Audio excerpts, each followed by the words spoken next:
আসসালামু আলাইকুম দর্শক, আপনারা কমেন্টে জানাইছিলেন আমার কাকু যেন আরেকটি মুরগি খায়। আজকে আপনাদের সেই কমেন্টের জবাব দিচ্ছে ইনশাল্লাহ, দেখবেন। কাকা কত? বিসমিল্লাহ। কেমন লাগে?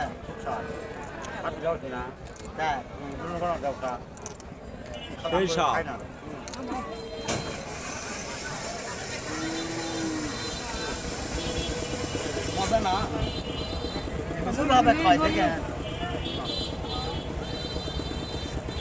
আমার কাকু কিভাবে খাবার দেয়, আপনারা দেখবেন। ঝালমরিচ খেতে লাগবে না বাবা।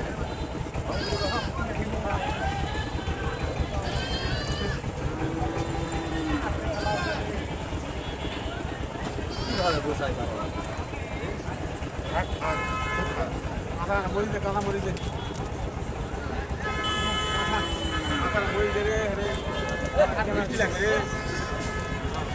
কিভাবে খায় দেখছেন? আপনারা বলেন যে উনি খায় না, কি করতেছে দেখেন। সব কথা সমস্যা নাই। সব কথা